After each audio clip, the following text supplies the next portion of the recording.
Welcome to the Macmillan Report. I'm Marilyn Wilkes, your host, and today our guest is Professor Steven Pincus.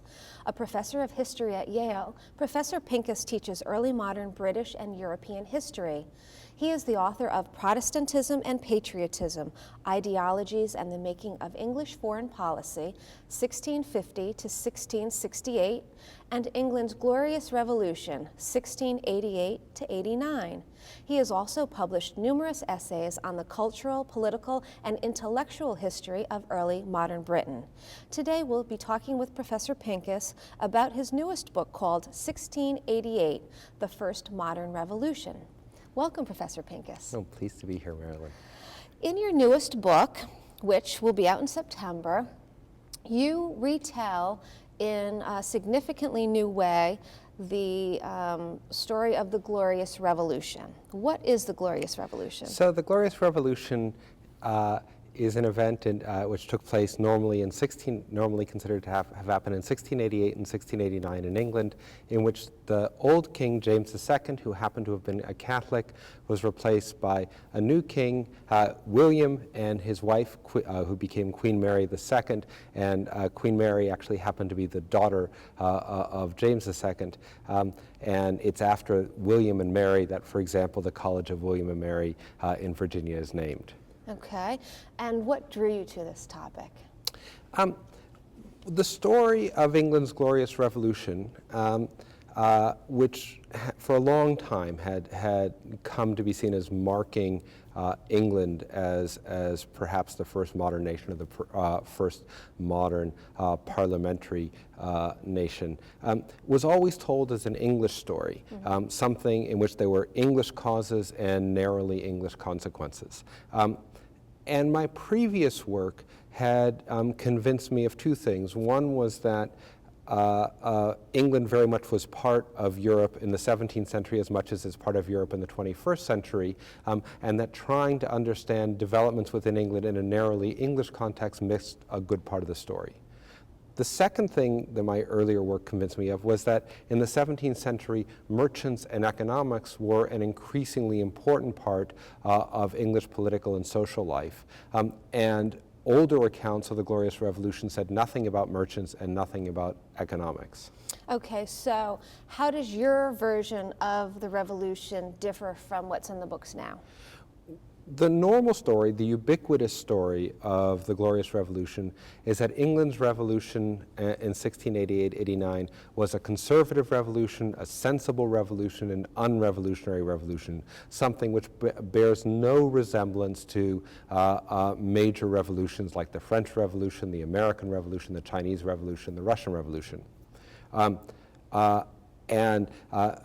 My argument is that that's exactly wrong, that England's revolution in 1688-89 was in fact the first modern revolution. It was very much a radically transformative revolution with everything that came along with it. It was a violent revolution, it was a socially divisive revolution, and it was a revolution which involved huge segments of the overall English population. Okay, and how did you do your research? Well, the last major work on England's Glorious Revolution based on thorough archival research was done by Thomas Babington Macaulay in the second quarter of the 19th century. And it stood to reason that there was a lot of material that became available since then. And it turned out that there was a huge amount of material. So I went, visited a range of European archives. I traveled to local record offices, local depositories of manuscripts that had not existed in the 19th century. I visited collections of business materials which weren't fully available in the 19th century. And I also used the wealth of materials that had in various ways made their ways into North American archives, both in Canada and in the US, again, which British historians have traditionally ignored. I see. So I imagine that's one of the reasons why the old narrative has been so widely accepted for so long. Are there any other reasons? Well, the old narrative was accepted for a long time because there were a number of people invested in telling a story that England was not like the rest of Europe or like the rest of the world. So the key moments of the telling of the story of England's revolution of 1688-89 were in 1848-1849, the period in which Europe was convulsed with revolutions. So Thomas Babington Macaulay was invested in saying that England wasn't like these other places on the continent where there could be a radical and destructive revolution, that England had what he said was a saving revolution which prevented it from having, in the 17th century, which prevented it from having a violent revolution in the 19th century. An earlier moment in which the story was told was by Edmund Burke when he was during the revolution, the 1789 revolution in France, in which he again said England had a sensible and glorious revolution, whereas France had a violent and destructive revolution. And the final important phase of the telling of the story was the 1930s, when George Macaulay Trevelyan wanted to distinguish English political culture from the political culture that was leading to fascism in Spain and in Italy and to Nazism in Germany. So in all three key moments, the English were invested in telling a story about themselves, which was to suggest how different they were from continental Europeans. I see. And in doing your research, were there any elements that surprised you?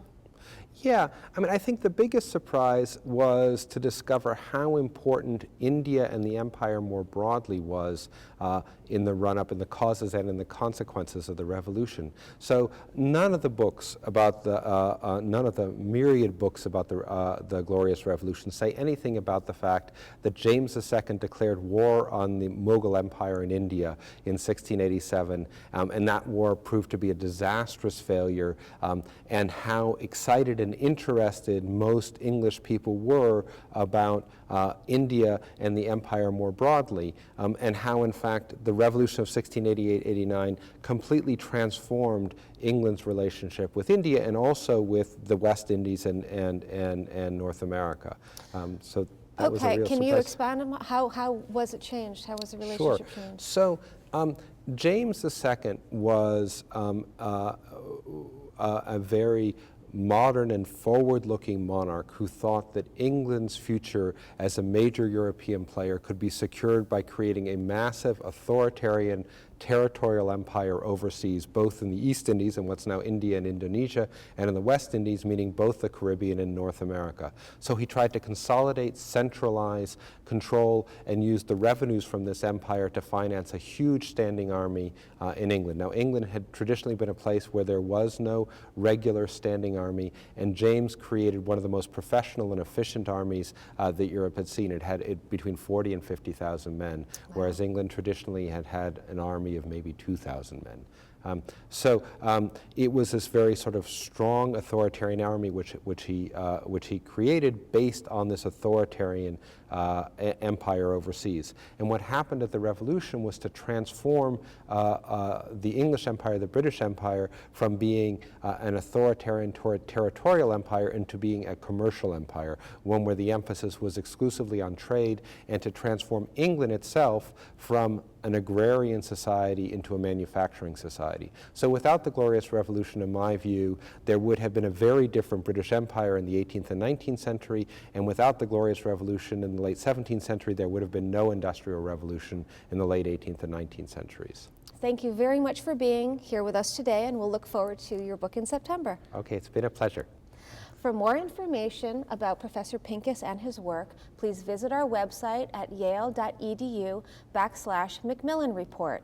Be sure to join us again for another episode of the Macmillan Report, made possible through funding from the Whitney and Betty Macmillan Center for International and Area Studies at Yale.